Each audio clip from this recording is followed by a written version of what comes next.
पर्ची के माध्यम से आपने मुझे बोलने का मौका दिया, आपका हृदय से धन्यवाद। बामनवास विधानसभा क्षेत्र के अंदर नगर पालिकाओं में जिस तरीके से टेंडर किए जाते हैं, जिस तरीके से भ्रष्टाचार चरम सीमा पर है, मैं आपके माध्यम से मंत्री महोदय से कहना चाहूँगी कि बामनवास के अंदर तो कई दिन से प्रशासक लगे हुए हैं, वहाँ कोई जनप्रतिनिधि भी नहीं है। कई बार ग्रामीणों ने शिकायत दे चुके हैं, लेकिन उसके बाद भी जांच नहीं होने का क्या कारण है। एक बार इन 8 महीनों के अंदर ईओ को एपीओ भी कर दिया गया, लेकिन उसके बावजूद उसको 5 दिन में वापस से बहाल कर दिया गया। माननीय अध्यक्ष महोदय, मैं आपके माध्यम से जानना चाहूँगी कि बिना बोर्ड मीटिंग के क्या कोई टेंडर कर सकता है 1 करोड़ से ऊपर के? क्या बिना डीएलबी की परमिशन के क्या कोई ज़्यादा 1 करोड़ से ऊपर वाले टेंडर कर सकता है बिना परमिशन के? माननीय अध्यक्ष महोदय, उसके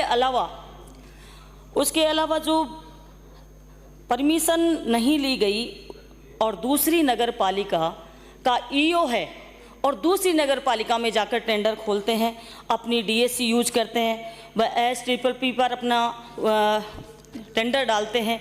उसके अलावा टेंडर भी सारे के सारे अभाव में। और वो कौन ठेकेदार है? वो ठेकेदार वो है जो पहले ईओ के साथ अलवर में था, हरियाणा की फर्म है।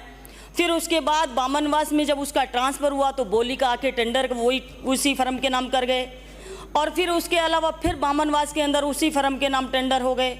माननीय अध्यक्ष महोदय, स्पेशल नियम लगाकर, जो कि नियम विरुद्ध है, ऐसा करके टेंडर किए जाते हैं और कई सारे टेंडर जो लगातार लगाए जाते हैं नारायण गुप्ता बामनवास ईओ के द्वारा।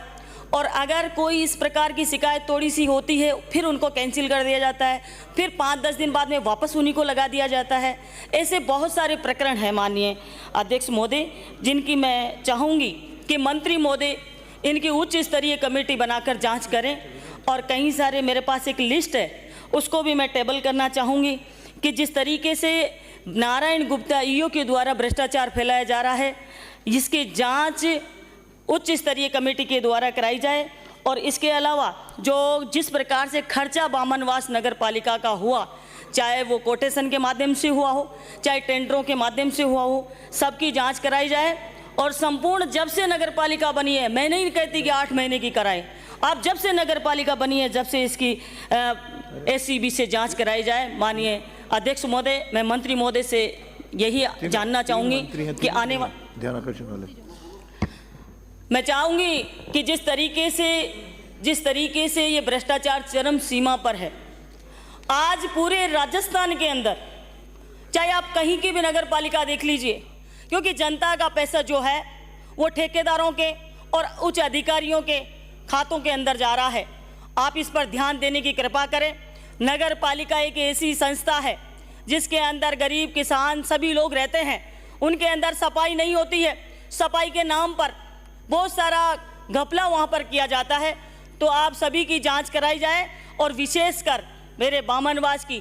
अब यहाँ किसी का आरोप प्रत्यारोप भी नहीं है, क्योंकि वहाँ कोई जनप्रतिनिधि भी नहीं है।